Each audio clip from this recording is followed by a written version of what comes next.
Season 5ல ஐவர் அரால்டோட team போட்டு Ragnar ஊரை பிடிச்சான். அதனால லகாத்தும் பியானும் இங்கிலாந்துக்கு தப்பிச்சு போயிடுறாங்க. சில வருடம் கழிச்சு பியான் ஐவரோட காதலி எழுப்ப வச்சு மறுபடியும் அவனோட ஊரை பிடிச்சி இந்த ஊருக்கு தலைவனா மாறுறான். ஆனா சண்டையில ஜெயிச்சாலும் ஐவர் அங்க இருந்து தப்பிச்சிடுறான். ஐவர் என்ன பண்ண போறான், மறுபடியும் இந்த ஊரை அவனால பிடிக்க முடியுமான்றதுதான் வைக்கிங்ஸோட கடைசி சீசன்ல நம்ம பார்க்க போறோம்.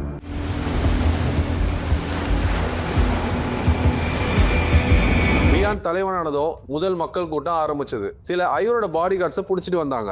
இவனுக்கு தான் விட்சர்க்கோட காதலியை எரிச்சும் கொண்டது. அப்புறம் ஐவர் ஆட்சி காலத்துல நிறைய பேரை கொண்டு இருக்கானுங்க. பியான் இவனுங்களை கொல்லாம முகத்துல ஒரு குற்றவாளின்னு குறிக்கிற மாதிரி ஒரு குறியீடை போட்டு நாடு கடத்த உத்தரவிடுறான். இப்போ பியான் டார்வியை கைட்டி விட்டுட்டு இங்கிலாந்துல பார்த்த குன்னில்டுன்னு ஒரு லேடியை கல்யாணம் பண்ணியிருந்தான். அதனால டார்வி இப்போ பியானோட தம்பி உபேயோட வாழ்ந்துகிட்டு இருக்கா.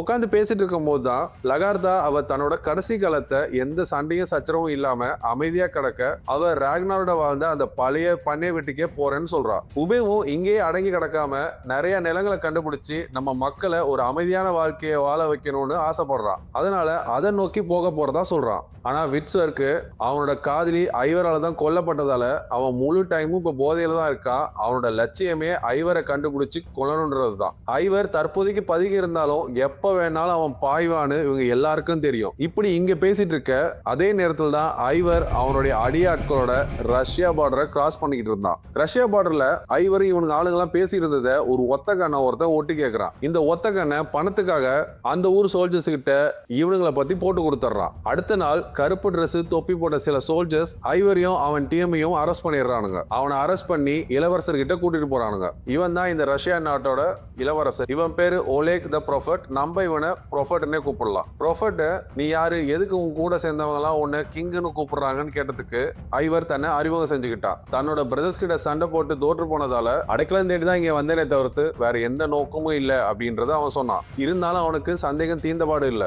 அவன் கூட வந்த ஆள் ஒருத்தனை ஒரு மரத்துல கட்டி வச்சிடறான். அவனை ஊருக்குள்ள எந்த நோக்கத்துக்காக ஊருக்குள்ள வந்தீங்க அப்படின்னு கேட்டு டார்ச்சர் பண்ணிட்டு இருக்கான். அப்ப கூட அவன் ஐவர் ஒரு சாதாரண மனுஷன் இல்ல, அவன் ஒரு பெரிய கடவுள் அப்படின்னு சொல்றான். இதை கேட்டு இன்னும் காண்டாகி அவனை உடம்ப ரெண்டா கிழிச்சு அவனுக்கு ஒரு கொடூரமான தண்டனையை கொடுக்கறான். இது எல்லாத்தையும் ஐவர் பார்த்துக்கிட்டு இருக்கதா முடிஞ்சது. அதுக்கப்புறம் இந்த ப்ரொஃபட் ஐவரை தன்னோட இறந்த மனைவியோட கல்லறைக்கே அழைச்சிட்டு போனான். அங்கே தன்னோட மனைவி அவனுக்கு துரோகம் செஞ்சதால அவனை தங்கையாலே கொல்ல வேண்டியதா போயிடுச்சு அப்படின்னு அவனோட கதையெல்லாம் இவன்கிட்ட சொல்லிட்டு இருந்தான். இவங்க ரெண்டு பேருமே பேசிட்டு இருக்கும் போது இவங்க ரெண்டு பேருக்குமே நிறைய விஷயங்கள்ல ஒற்றுமை இருக்குன்னு அவங்க புரிஞ்சுக்கிட்டாங்க. அவங்க ரெண்டு பேருக்கும் ஒரு ஸ்பெஷல் நட்பு உருவாக ஆரம்பிக்குது. இந்த ப்ரொஃபட்டோட பூர்வீகமும் நார்வே, ஸ்வீடன் பகுதிகள் தான் இருந்ததாக சொல்றான். இப்ப ஐவர் இங்க வந்தது கூட கடவுளோட செயலா தான் இருக்கும். அவனோட ராஜ்யத்தை இன்னும் விரிவுபடுத்துறதுக்காக தான் ஐவரை கடவுள் அவன்கிட்ட அனுப்பி இருக்கிறதா அவன் நம்புறான். இது எல்லாமே கடவுள் செயல்னு இவன் நினைக்கிறான். ஆனா எந்த கடவுள்னு அவன் சொல்லல. இவன் கும்பிடுற கிரைஸ்டா இல்ல ஐவர் கும்பிடுற ஓடினா, யாருக்கு ஆப்ப வைக்க போறான்னு போக போக தான் தெரியும்.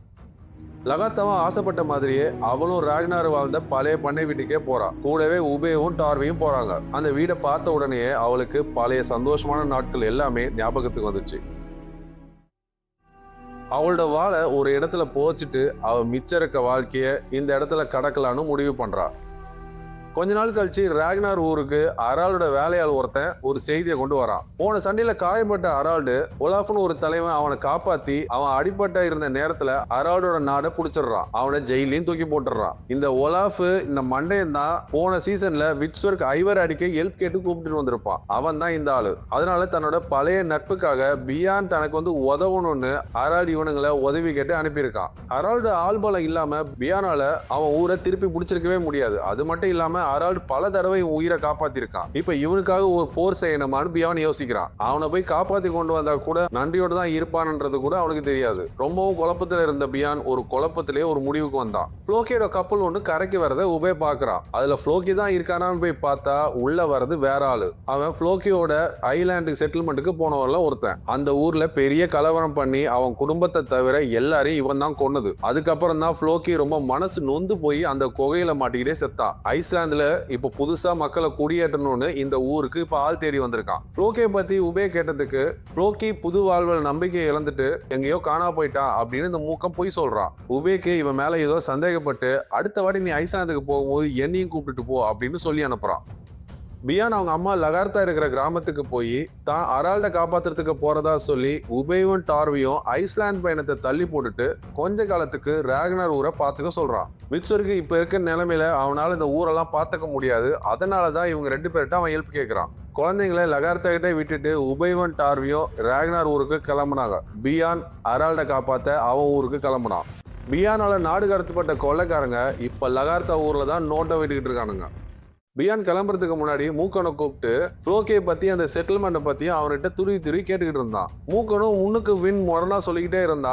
அப்புறம் அவன் எதையோ மறைக்கிறான்னு மட்டும் பியான் நினைக்கிறான். அதனால நீ ஐஸ்லாந்துக்கெல்லாம் போக தேவையில்ல, நான் ஒரு சண்டைக்கு போறேன், என் படையிலே வந்து சேருன்னு சொல்றான். சரி, பியானுக்கு எந்த சந்தேகம் வந்துடக்கூடாதுன்னு மூக்கனும் ஒத்துக்கிறான். இந்த சமயத்துல தான் பியான் மேல இன்னொரு பொண்ணோட கண்ணு படுது. இவ பேர் இங்கிரிடு, தற்போதைய மனைவி குன்னில்டுக்கு அடிமையா ஒரு வேலைக்காரியா இருக்கிறா. பியானை அவ காதலிக்கிறதா அவனுகிட்டே வந்து சொல்றா. இதுக்கெல்லாம் இப்ப எனக்கு டைம் இல்லமா, வேற ஆளை பாருன்னு சொல்லிட்டு பியான் அங்கிருந்து கிளம்புறான். இங்க விட்சரோட நிலைமை ரொம்ப மோசமாயிட்டே வருது. அவனுக்கு ஐவரை கொல்லாம காதலிக்காக பழி வாங்க முடியாம ரொம்பவும் துடிக்கிறான். நிஜத்துல இருந்து தப்பிக்க போதைக்கே அடிமையாகிறான். அடிக்கடி எரிஞ்சு போன அவனோட காதலி முகமும் ஐவர் அவனை கொல்ல வர மாதிரி காட்சிகள் அவனுக்கு தெரிய ஆரம்பிக்குது. அந்த நாடு கடத்தப்பட்ட கொள்ளையர் கூட்டம் இப்ப அந்த பண்ணை வீட்டு பக்கத்துல இருக்கிற வயசானவங்க, பலவீனமானவங்க, குழந்தைகள் டார்கெட் பண்ணி அவங்களோட சாப்பாடு, கால்நடைகள் எல்லாத்தையும் திருடிட்டு போயிடுறானுங்க. இது இல்லாம சின்ன குழந்தைகளை கூட விட்டு வைக்காம அவனுங்களை கொன்னும் போட்டுறானுங்க. அங்க இருக்கிறவங்க எல்லாருமே லகார்த்தா கிட்ட போய் உதவி கேட்கறாங்க. அந்த கொள்ளைக்காரங்க திரும்பி வருவான்னு லகார்த்தாக்கு தெரிஞ்சு அவ புதைச்சிருந்த வாளை மறுபடியும் தோண்டி எடுக்கிறா. கொஞ்ச நாள்ல பியானோட படைகள் அரால்டு தீவுகளை அடையுது. பியான் தன்னோட போர் பிளான் எல்லாம் அவங்க கிட்ட ஓப்பனா சொல்றான். ராத்திரி வேளையில தண்ணிக்குள்ள நீந்தி போய் மேல ஏறி அட்டாக் பண்ணலாம் அப்படின்னு முடிவு பண்றாங்க. அந்த இரவு நேரத்திலேயே பியான் அவன் டீமை தண்ணிக்குள்ள நீந்தி போய் அட்டாக் பண்ணலான்னு போனாங்க. ஆனா நீந்திக்கிட்டு போகும் போதே தண்ணிக்குள்ள ஒரு விதமான ஆயில் ஸ்மெல் அடிக்கிறத அவங்க எல்லாருமே நோட் பண்ணாங்க. இவங்க வரத முன்கூட்டியே தெரிஞ்ச மாதிரியே கோட்டைக்கு மேல நிறைய பேர் நின்றுகிட்டு அம்புகளை இவங்க மேல ஏறி ஆரம்பிச்சிடுறாங்க. தண்ணியில ஆயில் கலந்ததால அந்த நெருப்பு எல்லாம் சுத்தி ஒரு வளையம் இட்டு அவங்க நடுவுல மாட்டிக்கிட்டாங்க. அதுக்கப்புறம் தண்ணிகளை மூழ்கி நீந்தி போய் தப்பிக்க வேண்டியதா போச்சு. இதுல பியானோட படை வீரர்கள் நிறைய பேர் இறந்து போறானுங்க. லகார்த்தா நினைச்ச மாதிரியே சில நாள்ல அந்த கொலைகாரங்க மறுபடியும் வர ஆரம்பிச்சாங்க. இந்த வாட்டி கொலைகாரங்க வரத அங்க இருக்கிற சின்ன பசங்கள்லாம் ஒரு புகை மூட்டத்தை உருவாக்கி ஒரு சிக்னலை அந்த ஊருக்கு கொடுக்குறாங்க. சிக்னல் கொடுத்த சில சின்ன பசங்களை கூட அந்த கொலைகாரங்க கொண்டுறானுங்க. மலை மேல இருந்து இன்னொரு சின்ன பையன் அந்த சிக்னலை பார்த்துட்டு ஊருக்கே சங்க ஊதிடுறான். இந்த சத்தத்தை கேட்டு 70 வயசு கிழவிகள் இருந்து 7 வயசு பசங்க வரைக்கும் எல்லாருமே அவங்க கையில கிடைக்கிற ஆயுதங்களை எடுத்து சண்டைக்கு ரெடி ஆனானுங்க. உள்ள வந்து பார்த்த கொலைகாரனுங்க கிராம மக்கள்லாம் பயந்து ஓடி போயிட்டாங்கன்னு நினைச்சானுங்க. அதனால நேரா உணவு கிடங்கு பக்கமா போனானுங்க. ஆனா அங்கேதான் மொத்த கிராமம் சண்டைக்கு ரெடியா இருந்தது. அவங்க கிடங்கு கதவை உடைக்க ஆரம்பிக்கும் போது மலை மேல ஒளிஞ்சிட்டு இருந்த சில சின்ன பசங்க எல்லாம் அம்புகளா அவங்க மேல ஏறிய ஆரம்பிச்சாங்க. பெண்கள், குழந்தைகள் எல்லாம் புதுசா செஞ்ச வில் அம்புகளால கொடூரமா இவங்களை திருப்பி தாக்க ஆரம்பிச்சாங்க. எல்லாம் போர்க்காலத்துல ஃபார்மேஷன் போட்டு தாக்குதல் பண்ற மாதிரி இந்த கொலைகாரங்களை அட்டாக் பண்ணாங்க. அவங்களால கொஞ்ச நேரம் கூட தாக்கு பிடிக்க முடியாம எல்லாரும் அங்கிருந்து ஓடி போனானுங்க. அவங்க ஓடி போகும்போது அங்க ஒளிஞ்சுக்கிட்டு இருந்த லகார்த்தா வெளியில வந்து அங்க கடந்த கத்திய கையில எடுத்துக்கிட்டு ஜெயிச்சிட்டோன்னு சத்தம் போட்டுக்கிட்டு இருக்கான். அந்த கொலைகார நாயங்க அந்த சின்ன பையனை பார்க்க லகார்த்தா அவனை உள்ள போன்னு கத்துறா. அந்த கொள்ளைக்காரன் திரும்பி பார்த்துட்டு அவனை நோக்கி வந்துகிட்டு இருக்க லகார்த்தா அவனை தடுக்க பார்த்தோம். அவன் கொஞ்சம் கூட இறக்கமே இல்லாம லகார்த்தா பேரனை அவன் கண்ணுக்கு முன்னாடியே சாச்சான்.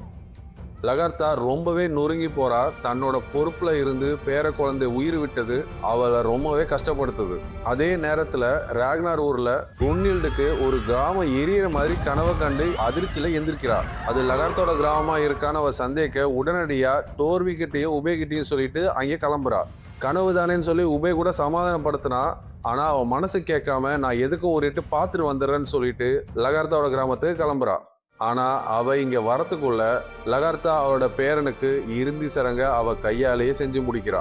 இத குன்னில்ட்ட சொன்னதுக்கு அப்புறம் அங்கேயே அவ தங்கி அடுத்த அட்டாக் வர வரைக்கும் நான் இங்கே இருக்கேன்னு சொல்லி லகார்த்தாக்கு சப்போர்ட் பண்றதா சொல்றா. அடுத்த தாக்குதலுக்காக கூடுதல் அரண்கள் கட்ட வேண்டிய நிலைமை இப்ப லகார்த்தாவுக்கு. இங்க விட்சருக்கோட நிலைமை போக போக மோசமாகிட்டே போயிட்டு இருக்கு. அவனோட ஆம்பரிங்க அடமான வச்சு போதை ஏத்துறான். அதுக்கப்புறம் அவன் வீட்டுக்கு ஒரு பெரிய இரும்பு கேட்டை சாத்தி வைக்கிறான். இதை பார்த்த உபே அவனை வியாபாரம் பண்றதுக்கு வெளியூருக்கு அனுப்பலான்னு பிளான் பண்றான். ஆனா அதுக்கெல்லாம் அவன் புடி கொடுக்கவே இல்லை. அவன் இன்னமும் அவன் காதலி உருவமோ ஐவர் உருவமோ அவன் கண்ணுக்கு தெரியுதுன்னு சொல்லி பயப்படுறான். இங்க அரால்டு ஊர்ல சண்டையில தோற்று போன பியான ஒலாஃப் பேச்சுவார்த்தைக்கு அழைச்சதா ஒரு தூதுவனை அனுப்புறான். நான் பேச்சுவார்த்தைக்கு வரணும்னா அரால்டும் அங்க இருக்கணும்னு சொல்லி வந்த தூதுவனை அடிச்சு அனுப்புனான். இவன் தான் அரால்டு காப்பாத்தணும் தூது வந்தது. இங்க வந்த உடனே அந்த மண்டைய ஓல்ஃபு கூட போய் அவன் ஜாயின் பண்ணிக்கிட்டான். இவனோட பிளான் எல்லாம் அவங்க கிட்ட சொல்லி தான் இந்த போர்லயே அவன் தோத்தது. அதனாலதான் அவனை இப்ப அடிச்சு அனுப்புறான். பிளான் பண்ண மாதிரியே பியான் அவனை சந்திக்க போனான். இந்த மண்டைய ஓல்ஃபு, நீங்க 2 பேருமே இப்ப என்னோட கைதிங்க. நான் உங்களை என்ன வேணும்னாலும் பண்ணலாம். நீங்க என் ராஜ்யத்துக்குள்ள இப்ப இருக்கிறீங்க. நேத்தே உன்னோட படை பாதி காலின்றது எனக்கு தெரியும். சோ உன்னோட படையை வச்சு என்ன ஒண்ணும் செய்ய முடியாதுன்னு ரொம்ப திமிராவே பேசினான். அதுக்கு பியான், நீ சொல்றதெல்லாம் கரெக்ட் தான். இப்ப நீ என்ன அரெஸ்ட் பண்ணா கூட மிச்சம் இருக்கிற படை எல்லாருமே உன்னை அட்டாக் பண்ணுவாங்க. அதுல ஜெயிச்சா கூட அதுல உன்னோட பாதி ஆளுங்க செத்துருவானுங்க. இன்னும் நீ வீக்கா தான் ஆவ. இது மட்டும் மத்த தலைவர்கள் தெரிஞ்சதுன்னா நீ அவங்களுக்கு ரொம்ப ஈஸி டார்கெட்டா மாறிடுவ. சோ இருக்க போற கொஞ்ச நாளைக்கு புத்தியை வச்சு பொழைச்சுக்கோன்னு சொல்றான். அதுக்கப்புறம் தான் அவனுக்கு மண்டையில அரைஞ்ச மாதிரி இருந்தவன, இன்னொன்னு அந்த காலத்துல இருக்கேன் போல, நீ இப்ப கேம்புக்கு போயிட்டு வா, நான் என்னோட முடிவை நாளைக்கு உனக்கு சொல்றேன்னு அவனை அனுப்பி வச்சான். அடுத்த நாள் மறுபடியும் மீட் பண்ணி ஒரு ஸ்பீச் கொடுக்குறான். நார்வே பல துண்டுகளாகி சின்ன சின்ன ராஜ்யமா சண்டை போட்டுக்கிட்டு இருக்கு. நமக்குள்ள இருக்கிற இந்த சண்டையெல்லாம் விட்டுட்டு பிரிஞ்சு இருக்கிற நார்வேயை நம்ம மொத்தமா ஒண்ணுபடுத்தணும். வேற வெளியில இருந்து நம்மளை தாக்க வரவங்களை நம்மளா சேர்ந்து அவங்களை அட்டாக் பண்ணி துரத்தி விடலாம். இதை தலைமை தாங்கிறதுக்கு ஒரு பவர்ஃபுல்லா ஒரு கிங்கை நம்ம தேர்ந்தெடுத்தாகணும் அப்படின்னு ஒரு புதுசா ஒரு ஐடியா ஒன்று கொடுக்குறான். அதுக்கு அவன் நாமினேட் பண்ற ஆளு ராக்னார் மகனான பல போர்கள் கண்ட நம்ம பியானை தான். அதனால எல்லா தலைவர்களையும் பிரபுக்களையும் கூப்பிட்டு ஒரு தேர்தல் நடத்தலான்னு முடிவு பண்றான். பியானை ஆதரிக்க தன்னோட ராஜ்ய அதிகாரத்தை கூட விட்டு கொடுக்க தயாரா இருக்கிறதாவும் சொல்றான். இவன் அழைப்பை விட்டு கொஞ்ச நாள்லயே எல்லா தலைவர்களும் ஒண்ணு கூடினாங்க. எல்லா தலைவர்களும் ஒன்றிணைஞ்சு பியானுக்கு ஓட்டு போட சொல்லி இவன் கேட்கிறான். அப்ப அங்க வந்த ஒரு தலைவன், இது ஏற்கனவே முடிவான தேர்தலான்னு கேட்கிறான். இது தேர்தலா இருந்தா போட்டியிட்டு தானே நம்ம தேர்ந்தெடுத்தாகணும், அதனால நானும் போட்டியிடுறேன்னு ஒரு தலைவன் மூக்க நுழைக்கிறான். பியான் வரதால அவங்க அதிகாரத்துக்கு எந்த ஒரு பாதிப்பும் வராது. ஜஸ்ட் உங்களுக்கு மேல ஒருத்தன் நம்ம எல்லாருக்கும் அவன் சப்போர்ட் பண்றது தான் இந்த ஐடியாவே. பியான் நம்ம ராஜாக்களுக்கெல்லாம் ராஜாவா இருப்பான், அவ்வளவுதான் அப்படின்னு அவங்க எல்லாருக்கும் இந்த ஐடியாவை பத்தி எக்ஸ்பிளைன் பண்றான். இந்த மண்டைய இது ஏற்கனவே முடிவானது இல்ல, நேர்மையான தேர்தல் தான் சொல்றான். ஆனா இவரோட உண்மையான நோக்கம் என்னன்னா பியான ராஜாவாக்கணும். அதுக்கு ஒரு ஒப்புதலுக்காக தான் இந்த தேர்தலை நடத்தணும்னு நினைச்சான். இதை வெளிப்படையா சொல்ல முடியாது, அதனால வேற வழி இல்லாம தான் இவனோட கோரிக்கைக்கு அவன் ஒத்துக்கிறான். பியானு கூட ஒரு அன்னபோஸ்டா ஜெயிக்க விரும்பல. நேர்மையா தேர்தல் நடத்தி அவன் போட்டி போட்டு ஜெயிக்கணும்னு தான் பியானோ ஆசைப்படுறான். அதனால இந்த மண்டையனுக்கு வேற வழி இல்லாம இதை ஏத்துக்க வேண்டியதாயிடுது. இப்பதான் அரால்டுக்கு ஒரு சின்ன நம்பிக்கை வருது, நம்மளும் நார்வேக்கு ராஜாவாகிறதுக்கு ஒரு சான்ஸ் இருக்குன்னு. ஒரு தேர்தல் மேடை அமைக்கிறாங்க. அதுல 4 பேர் போட்டிடுறாங்க. 15 தலைவர்கள் வாக்களிக்கிறாங்க. இந்த மண்டையனும் அரால்டும் பியானுக்கு தான் ஓட்டு போடுறாங்க. முதல்ல ஸ்டார்டிங் என்னமோ பியானுக்கு தான் நிறைய பேர் அவனுக்கு தான் ஓட்டு போட்டாங்க. ஆனா சில பேர் தெரியாத பல தலைவர்கள் அரால்டுக்காக ஓட்டு போட ஆரம்பிச்சாங்க. கடைசியில அரால்டு 2 ஓட்டு வித்தியாசத்துல ஜெயிச்சிடறான். நார்வேயோட முதல் ராஜாவா ஆகுறான். இத மண்டையனாலும் பியானாலையும் நம்பவே முடியல. அரால்டு இதுல ஏதோ சதி செஞ்சுட்டான்னு மட்டும் அவங்களுக்கு தெரிஞ்சிருக்கு. இது பியானுக்கும் மண்டையனுக்கும் பெரிய அதிர்ச்சி. அதுக்கு இந்த மண்டையன் இவனை முன்னாடியே நம்ம கொண்டு இருக்கணும், இவனுக்கு ஒரு சான்ஸ் கொடுத்தது தப்பா போயிடுச்சுன்னு யோசிக்கிட்டு இருக்கான். இப்ப எல்லா தலைவர்களும் இங்க வந்துட்டாங்க, சாட்சியா இருக்கானுங்க. இப்ப இந்த முடிவை மாத்தவும் முடியாது, என்னடா பண்றதுன்னு இந்த மண்டையை யோசிக்கிட்டு இருக்கான். பியான் தான் இப்ப ரொம்பவும் கோபமா இருக்கான். இவன் கஷ்டப்பட்டு இந்த ஊருக்கு அரால்டை காப்பாத்தினா, ஆனா இப்ப அரால்டே நார்வே முழுவதற்கும் ராஜாவாக்கிடுறான். ஆனா நார்வேக்கு ராஜாவாகிறதுன்றது பியானோட கனவே கிடையாது. ஆனா அவனுக்கு அவனை இங்க கூப்பிட்டு அசிங்கப்படுத்திட்டாங்க மட்டும்தான் அவனோட ஒரே கவலை. அவனோட மைண்ட் வாய்ஸ் எப்படி இருந்ததுன்னா, டே மண்டையா, நான் நாட்டு பால்ட்டி உன்கிட்ட கேட்டேனாடா அப்படின்ற மாதிரி தான் மைண்ட் வாய்ஸ் மண்டையில ஓடிக்கிட்டு இருக்கும்னு நினைக்கிறேன். இந்த அரால்டு சில தலைவர்கள்ட்ட போயிட்டு சில வாக்குறுதி புழுது மூட்டைகளை இறக்கியிருக்கான். அதனாலதான் இவனுக்கு ஓட்டு போட்டிருக்கானுங்க. ஆனா என்ன வாக்குறுதின்னு இந்த மண்டையனுக்கு தெரியல. அதை போய் அரால்டு கிட்டே கேட்கிறான். அதுக்கு அரால்டு, அது இப்போ முக்கியம் இல்லை, அதை பத்தி எனக்கு கவலையும் இல்லை, அதை நான் நிறைவேற்ற போறதும் கிடையாது. நான் இப்போ ராஜா, அது மட்டும் தான் எனக்கு தெரியும். ஏன் ராக்னார் பசங்க மட்டும் தான் ராஜாவாகணுமா? என்ன மாதிரி சாதாரண ஆளுங்களாம் ராஜாவானா நீங்க ஏத்துக்க மாட்டீங்களா? அப்ப சொல்லிட்டு அங்க இருந்து போனா அரால்டு. பியான் இந்த நாடு வேணாம், ராஜாங்கம்மா வேணாம்னு சொல்லிட்டு அவன் ஊருக்கு கிளம்புறதுக்கு ரெடி ஆயிட்டு இருந்தான். அப்பதான் திடீர்னு அரால்டு ஆளுங்க பியானை தாக்க உள்ள வந்தானுங்க. மூக்குனும் அவன் பங்குக்கு அடிக்க போனா, பட் காலில் அடி வாங்கி கீழே படுத்துறான். பியானும் தனியாவும் ரொம்ப நேரமா சண்டை போட்டுட்டு இருக்கான். அவனை நிறைய பேர் அவனை சுத்து போட்டதால இவனால சமாளிக்க முடியல. முடிஞ்சு போச்சுன்னா நினைக்கும் போதுதான் ஒரு ஈட்டி அந்த எதிரியோட நெஞ்சில பாஞ்சுது. திடீர்னு ஒரு ஆளு துறைமுகம் பக்கத்துல இருந்து வரான். அவனோட உதவியால இந்த மூக்கனும் பியானும் அங்க இருந்து தப்பிக்கிறானுங்க. அரால்டை காப்பாத்தலான்னு ஒரு பெரிய படையோட வந்த பியான் எல்லா வீரர்களையும் இங்கேயே இழந்து நார்வே சிம்மாசனத்தையும் அரால்டு கிட்ட கொடுத்து இப்ப அரால்டாலேயே வேட்டையாடப்படுறான். இதுதான் அவனோட நிலைமை இப்போ. கரெக்டான டைம்ல வந்து காப்பாத்தின இவன் பேர் தான் எரிக். இவனோட பொழப்பே கொள்ளையடிக்கிறது, பெண்களை பிடிச்சுக்கிட்டு போயிட்டு சந்தையில வித்து காசு பாக்குறது. இவனோட சொந்த ஊர்ல இருந்து இவனை நாடு கடத்தப்பட்டவன், அதனால ஊர் ஊரா சுத்தி திரிவான். இப்ப அவன் பியான் கூட ஜாயின் பண்றான்.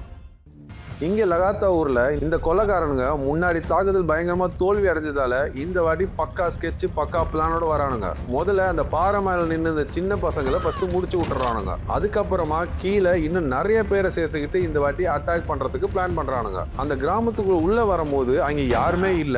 ஆனா ஒரு பசில் மாதிரி ஒரு பாதையை அமைச்சு வச்சிருக்காங்க. அவங்க எல்லாருமே மொத்தமா அதுக்குள்ள போயிட முடியாது. ஒருத்தனா பிரிஞ்சுதான் உள்ள போனோம். அவங்க தனித்தனியா மாட்டினதுக்கு அப்புறம் எல்லாரையும் வேட்டையாட ஆரம்பிச்சிடுறாங்க. அந்த சிக்கலான பாதையில சில பேர் கடக்க முடியாம, கொள்ளைக்காரங்க அடி தாங்க முடியாம எல்லா பக்கமும் செதறி ஓடி போக ஆரம்பிச்சிடறானுங்க.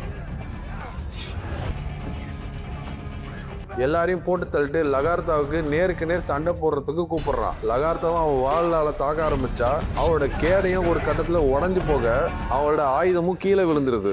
அவ தன்னோட கைகளை விரிச்சு எதிரிய தன்னம்பிக்கையோட பாக்குறா. லகார்த்தா தோல்வியை ஏத்துக்கிட்டான்னு நினைச்சு அவன் அவளை முடிக்கலான்னு கிட்ட வர, ஆனா அந்த வாய்ப்பை பயன்படுத்தி லகார்த்தா தன்னோட உடஞ்ச ஷீல்ட அவன் கழுத்துல குத்தி ஒரு வாளை எடுத்து அவனை முடிச்சு விட்டுறா. தான் பேரனை கொன்னதுக்கு அவ பழியும் தீர்த்துடுறா. அந்த சண்டையில அவளுக்கு ஒரு ஆழமான காயம் ஏற்பட்டுருது. கொஞ்ச நேரம் கூட அவ ரெஸ்ட் எடுக்காம பியானு கிட்டயும் டார்வி கிட்டயும் போய் மன்னிப்பு கேட்கணும்னு சொல்லி லகார்த்தா ராக்னார் ஊருக்கு கிளம்பணும்னு சொல்றா. அப்ப குனில்டும் அவ கூட வரதா சொல்றா. ஆனா அவ கர்ப்பமா இருக்கிறதால அவளை கூப்பிட்டுட்டு போக லகார்த்தா மறுத்துடுறா. அடிக்கிற இந்த புயல் மலை ராத்திரியில லகார்த்தா தனியா ராக்னார் ஊருக்கு கிளம்புறா. இங்க ராக்னார் ஊர்ல எல்லாருமே மலைக்கு பயந்து வீட்டுக்குள்ளே இருக்காங்க. யாருமே வெளியில இல்ல. உபயவே டோர்வியும் சில ஆளுங்களை கூப்பிட்டுக்கிட்டு ஒரு பாடலை கேட்டுக்கிட்டு ரசிச்சு இருக்காங்க. அதே நேரத்துல வெளியில இடி இருக்கிற சத்தம் இது விட்சருக்கு பெரிய பயத்தை கொடுக்குது. ஐவர் வர சவுண்டு அவனை கேட்டுக்கிட்டு இருக்குன்னு கத்திக்கிட்டு இருக்கான். அவ கூட அவளை பார்த்துக்கிட்டு இருக்க ஒரு பொண்ணு ஐவர் இங்க இல்லைன்னு எவ்வளவு சொல்லி பாக்குறா. ஆனா அவன் சமாதானமே ஆகல. பல தடவை சொன்னாலும் அவன் எவ்வளவு தூரம் கத்தியும் அவன் அதை காதிலே வாங்கிக்காம என்னை வெளியே விடுறியா இல்லையான்னு அவளை புடிச்சு தள்ளிடுறான். லகார்த்தா பலத்த காயத்தோட தாங்க முடியாத வழியில குதிரையில உடம்பு முடியாம படுத்துக்கிட்டே ஊருக்கு வந்து சேர்றா. ஊருக்குள்ள வந்த உடனேயே அவ குதிரையிலேருந்து கீழே விழுறா. இங்க விட்சருக்கு ஐவர் என்ன கொல்ல வருவான், அவ என்ன கொல்றதுக்கு முன்னாடி அவனை நான் கொன்னே ஆகணும்னு சொல்லிட்டு டக்குன்னு அவளை அடிச்சு கீழே தள்ளி போட்டுட்டு அந்த வீட்டை விட்டு வெளியே ஓடி போயிடுறான். மின்னல் வெளிச்சத்துல விட்சருக்கு ஒரு நீண்ட பாம்போட வாழை ஐவர் உருவத்துல பாக்குறான். இந்த பாம்பை இந்த வாட்டி அவன் விடுறாப்புல இல்ல. இந்த வாட்டி தைரியமா அந்த பாம்பு கிட்ட போய் அவனோட கத்தியால பல தடவை குத்தி அந்த பாம்பை சாகடிக்கிறான். அப்போ ஒரு மின்னல் வெளிச்சத்துல சுயனனுக்கு வரும்போதுதான் அங்க இருந்தது பாம்போ ஐவரோ இல்ல, காயத்தோட போராடிட்டு இருந்த தவழ்ந்து வந்த லகார்த்தான்னு. தான் செஞ்ச பெரிய தப்ப உணர்ந்த விட்சருக்கு லகார்த்தாவை கட்டி பிடிச்சி உணர்ச்சி வசமா அழ ஆரம்பிச்சிடுறான். லகார்த்தாவும் அவனை சமாதானப்படுத்திட்டு நீ ஒண்ணுமே செய்யல, நல்லதான் செஞ்சிருக்கேன்னு சொல்றான். லகார்த்தாக்கு அந்த தீர்க்கதரிசி சொன்ன மாதிரியே அவர் ராக்னார் பையன் கையில தான் சாகுறான். அன்னைக்கு காலையிலேயே கடல்ல போயிட்டு இருக்க பியான் தன்னோட அம்மாவோட மரணத்தை உணர்றான். அந்த உணர்ந்து அப்பவே அவன் அதே இடத்துல அழ ஆரம்பிச்சிடறான். அவன் கப்பல் ஓட்டுறவங்கள்ட்ட உடனே நம்ம ஊருக்கு வேகமா போங்க அப்படின்னு சொல்றான். அடுத்த நாள் காலையில தான் மக்கள் லகார்த்தாவோட உடலை உறைஞ்சு போய் கிடக்கிறத பாக்குறாங்க. லகார்த்தா ஏன் இந்த இடத்துக்கு தனியா வந்தான்னு யாருக்குமே புரியல. ஆனா டோவி மட்டும் உடனே லகார்த்தாவோட கிராமத்துக்கு போகணும்னு சொல்லி அங்கே கிளம்புறா.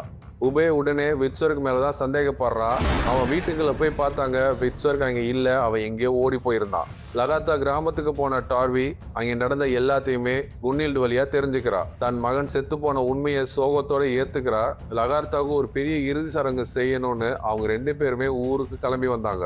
அவங்க வழக்கப்படி இவ்வளவு பெரிய வீராங்கனை தனியா போக கூடாது. அதனால வலாலாக்கு போறதுக்கு லகார்த்தாவுக்கு துணையா ஒரு வீராங்கனைய தேர்ந்தெடுத்தாகணும். பல வீராங்கனை பெண்கள் இது பெரிய கௌரவமா நினைச்சு முன் வந்தாங்க. டோர்வி கூட ஒரு கட்டத்துல லகார்த்தா கூட போக ஆசைப்படுறதா சொன்னா, ஆனா அவ கர்ப்பமா இருக்கிறதால குன்னில் அதை ஒத்துக்கல. அதனால கடவுள் முடிவெடுக்கட்டும்னு சொல்லி ஒரு காகத்தை வச்சு தேர்ந்தெடுக்க முடிவு பண்ணாங்க. அந்த காகம் மண்டபத்தை சுத்திட்டு போய் ஒரு பொண்ணு தோல்ல போய் உட்கார்ந்தது. அந்த பொண்ணோட பேரு கைடா. லகார்த்தாவோட இறந்து போன மகளுக்கும் இதே பேர் தான். விட்சருக்கு ஒரு காட்டுல கண்டுபிடிக்கப்படுறா. உபயவும் மற்றவங்களும் கேள்வி கேட்டதுக்கு விட்சருக்கு குற்ற உணர்ச்சியும் பயத்திலையும் வாயே திறக்கல. லகார்த்தாவுக்கு தகுந்த துணையோட உயர்தரத்துல ஒரு கப்பல்ல இறுதி சடங்கு ஆரம்பிச்சது. உபய, குனில், டோர்வி ஒவ்வொருவரும் அவங்க புகழோரையும் பரிசுகளையும் கொடுக்குறாங்க.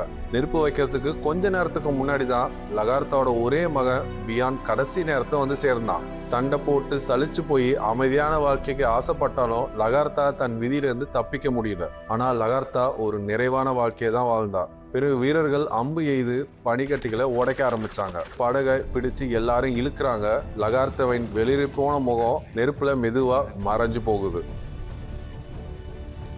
அவரோட பேத்தி அந்த பனிக்கட்டி மேல ஓடி போய் அந்த பனிக்கட்டியை தொடச்சு பாக்குறா. லகார்த்தா ஒரு குதிரையில அவங்க கடவுள் கிட்ட போறத அவ இங்க பாக்குறா. அடியில ராக்னார் மணல்ல படுத்து கிடக்க அவளும் கூட போய் சேர்றா. கொஞ்ச நேரத்திலேயே 2 பேரும் அப்படியே தண்ணியோடவே கலந்து போறாங்க. இங்க ரஷ்யாவில் இந்த ப்ரொஃபட் ஐவரை கூப்பிட்டு அவனோட பெரிய அண்ணனை பார்க்க போறான். விருந்து ஆரம்பிக்கிறதுக்கு முன்னாடியே ஏன் உன்னை எல்லாருமே ப்ரொஃபட்னு கூப்பிடுறாங்க அப்படின்னு ஐவர் ஆர்வமா கேட்கிறான். அதுக்கு ஒரு நாட்டுக்கு போருக்கு போன அந்த நாட்டு அரசன் சமாதானம் பேசுறதுக்கு விருந்துக்கு கூப்பிட்டான். ஆனா அந்த ராத்திரியிலேயே யாரோ ஒயின்ல விஷம் வச்ச மாதிரி நான் கனவு வேற கண்டேன். அதனால விருந்துல ஒரு சொட்டு கூட நான் குடிக்கல. ஆனா என்னோட தளபதி என் பேச்சை கேட்காமையே குடிச்சு அங்கேயே செத்து போனானுங்க. அதுல இருந்தா என்னை எல்லாரும் ப்ரொஃபட்னு கூப்பிடுறானுங்க இப்படின்னு ஐவர்கிட்ட சொல்லிக்கிட்டு இருந்தான். இவன் பேசி முடிச்சதும் அவன் அண்ணன் ஒரு பையனோட அந்த மண்டபத்துக்குள்ள வந்தான். இவன் தான் பிரின்ஸ், இந்த அரியணையோட வாரிசு. இவன் யார் கையில இருக்கானோ அவங்க கையில தான் ஆட்சியும் அதிகாரமும் இருக்கும். இந்த பிரின்ஸ் ப்ரொஃபட்டோட அக்கா பையன். அவரோட அக்கா ஒரு ராஜாவை கல்யாணம் பண்ணி அதுக்கப்புறம் அவங்க 2 பேருமே ஒரு கட்டத்துல இறந்துடுறாங்க. இந்த பிரின்ஸ் அனாதையா இருந்ததால மூத்த அண்ணங்காரனுடைய செட்டில் ஆயிடுறான். இப்ப அவன் தான் இங்க பவர்ல இருக்கான். இந்த பிரின்ஸுக்கு ப்ரொஃபட் மாமா முறை வேணும், அவ்வளவுதான். பெரிய மாமன், சின்ன மாமன், கடைசி மாமன். நார்வே மேல படையெடுத்து போறத பத்தி அவன்கிட்ட சொல்ல அவனும் அதுக்கு சம்மதம் சொல்றான். எல்லாரும் கிளாஸை தூக்கி செலிப்ரேட் பண்ணும்போது ஐவர் ஒரு விஷயத்த கவனிச்சான். இந்த ப்ரொஃபட் மட்டும் தன்னோட ஒயினை குடிக்கவே இல்லை. ப்ரொஃபட் சொன்ன தீர்க்க தரிசன கதை ஐவருக்கு ஞாபகம் வர ஒயின்ல ஏதோ தப்பு இருக்குன்னு புரிஞ்சுக்கிறான். அவனும் அதை குடிக்காம அங்கேயே வச்சிடறான். கொஞ்ச நேரத்திலேயே வெளியில ஒரு சண்டை சத்தம் கேட்குது. அப்பதான் ஐவருக்கு தெரிஞ்சு போகுது இதுல ஏதோ பிரச்சனை இருக்குன்னு. அதே நேரத்துல அவன் அண்ணங்காரனும் வாயில ரத்தம் கக்கி அதே இடத்துல சாகுறான். இந்த ரஷ்யாவோட சட்டப்படி வாரிசான பிரின்ஸும் தன் கட்டுப்பாட்டுகளை கொண்டு வந்துட்டான். இனிமேலுக்கு இவனுக்கு தான் எல்லா பவரும் இருக்கும். கொஞ்ச நாள்லயே ப்ரொஃபட்டோட 2வது அண்ணங்காரன் அவனை கைது செய்யறதுக்கு ஒரு படையோட அந்த ஊருக்குள்ள வந்துடுறான். அவன் உள்ள வந்து உங்களுக்குன்னு 2 மணி நேரம் அவகாசம் தரேன், பிரின்ஸை ஒப்படைச்சிட்டு நீங்க 2 பேருமே இங்க இருந்து போகலாம், உங்களை கொல்லாம விடுறேன் அப்படின்னு சொன்னான். பிரின்ஸோட முக்கியத்துவத்தை புரிஞ்சுக்கிட்ட ஐவர் அவன்கிட்ட நல்லா பழக ஆரம்பிச்சான். பயத்துல இருந்த அந்த பையனும் ஐவரோட பாசத்துக்கு சீக்கிரமாவே ஈர்க்கப்பட்டு 2 பேரும் நண்பர்கள் ஆகிடுறாங்க. 2 மணி நேரம் கழிச்சும் ப்ரொஃபட் அண்ணங்காரன் மிரட்டலுக்கெல்லாம் எதுவுமே பண்ணியல. அப்போ எங்க ஊருக்கு போக விடலைன்னா உனக்கு கொஞ்ச நாள் பெருசா கெட்டது நடக்க போகுது அப்படின்னு அவனுக்கு ஒரு தீர்க்க தரிசனம் சொன்னான். அதுவும் அவனை மிரட்டுற துணியில. டேய், உன்னோட சித்து விளையாட்டுலாம் என்கிட்ட காட்டாத, நான் ஒன்னும் உன் மக்கள் மாதிரி முட்டாள்கள் கிடையாது அப்படின்னு இவன் சொன்னான். அப்ப சரி, நான் உனக்கு ஒரு சேலஞ்ச் சொல்றேன், நீ மட்டும் கரெக்டா சொன்னா நான் இப்படியே போத்திக்கிட்டு எங்க ஊருக்கு போய் சேர்ந்துடுறேன் அப்படின்னா அண்ணங்காரன். நான் சமீபத்துல தான் ஒரு ரகசியமா ஒரு கல்யாணம் பண்ணிக்கிட்டேன். அது என்னோட பொண்டாட்டி தவிர வேற யாருக்குமே தெரியாது. என் பொண்டாட்டி பேரை மட்டும் நீ சொல்லிட்டுனா உன்னுகிட்ட கடவுள் சக்தி இருக்குன்னு சொல்லி நான் இங்க இருந்து இப்படியே போயிடுறேன் அப்படின்னு அவன்கிட்ட சவால் விட்டான். கொஞ்ச நேரம் அவனும் யோசிச்சான். ஐவர் கூட வசமா செஞ்சுக்கிட்டோன்னு நினைச்சான். ஆனா எல்லாருமே எதிர்பார்த்ததுக்கு மாறா அந்த ப்ரொஃபட் அந்த பொண்ணோட பேரை கரெக்டா சொல்றான். அது மட்டும் இல்ல, அவனுக்கு பின்னாடிதான் அந்த பொண்ணு இருக்கான்னு சொல்லி அந்த பொண்ணையும் அதே இடத்துக்கு அழைச்சிட்டு வந்து நிறுத்துறான். ப்ரொஃபட்டோட இந்த செயல் ஐவருக்கும் அவன் அண்ணனுக்கும் பெரிய ஆச்சரியத்தை ஏற்படுத்துது. அவன் பயந்து போய் அவங்கள அங்கேயே விட்டுட்டு அங்க இருந்து கிளம்பிடுறான். திரும்பி போகிற வழியில தான் இது எப்படி சாத்தியம்னு ஐவர் கேட்டான். அதெல்லாம் ஒன்றும் தீர்க்க தரிசனம் கிடையாது, அவ கட்டின பொண்டாட்டி இருக்காளே அவ என்னோட பழைய லவர், அவளை எனக்கு பிடிக்காம அவனுக்கிட்ட அனுப்பி விட்டேன், அது அவனுக்கு தெரியாதுல்ல அப்படின்னு சொல்லிட்டு சிரிக்கிறான். இந்த ப்ரொஃபட் அவன் அண்ணன் இவனே அரெஸ்ட் பண்ண வந்தது கொஞ்சம் கூட பொறுக்கவே முடியல. அதனால சில வீரர்களை அவங்க முகாமுக்கே விட்டு அவங்கள தாக்கி அவங்க அண்ணனை அரெஸ்ட் பண்ணி இங்க இழுத்துட்டு வந்தான். அவனும் அண்ணன் தம்பி பாசெல்லாம் போட்டு பார்த்தா அவன் எந்த காரணையும் காட்ட விரும்பல. நான் திரும்பி இந்த பாதுகாவலர் பதவிக்கெல்லாம் போட்டியிட மாட்டேன்னா என்ன உயிரோட விட்டுரு, நான் உன் அண்ணன் அப்படிலாம் சொன்னா அவன் கடைசியில எதுவுமே காதுல வாங்காம அவனை கைது பண்ணி உள்ள அடைச்சான். கொஞ்ச நாள் ஐவரும் பிரின்ஸும் ரொம்ப நெருங்கிய நண்பர்கள் ஆகிறாங்க.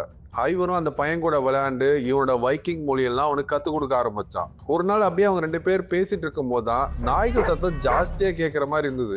என்னடா அங்க போய் பார்த்தா ஒரு அதிர்ச்சியான விஷயத்த அங்க பார்த்தாங்க. ப்ரொஃபட் கிட்ட பிடிப்பட்ட அண்ணங்காரனை ஒரு கூண்டுக்குள்ள நாய் போல இரும்பு சங்கிலியால கட்டி போட்டு வச்சிருக்கான். ஐவர் அவனை பார்த்துட்டு எதுவுமே பேசாம அங்க இருந்து கிளம்பிடுறான். இந்த ப்ரொஃபட்டும் ஐவரை கூப்பிட்டு நம்ம நார்வேயை கூடிய சீக்கிரத்துல அட்டாக் பண்ண போறோம், நீ ராக்னார் பையன், அந்த ஊரை புடிச்சு உனக்கு தரேன், நீ தான் அந்த ஊரு ராஜா அப்படின்னு அவன்கிட்ட ஆசை வார்த்தையை பேசிக்கிட்டு இருந்தான். அதுக்கு ஐவர், நீ எனக்கு புடிச்சு குத்துனா நான் அந்த ஊரு பொம்மை ராஜாவா தான் ஆக முடியும், நீ ஆட்டி வைப்ப, நான் ஆடணும், அதெல்லாம் எனக்கு விருப்பம் இல்லைன்னு சொன்னான். அப்பதான் ப்ரொஃபட், நீ தகுதிக்கு மேல ஆசைப்படுற ஐவர், நான் சொல்றதை நீ கேளு அப்படின்னு மிரட்டினா.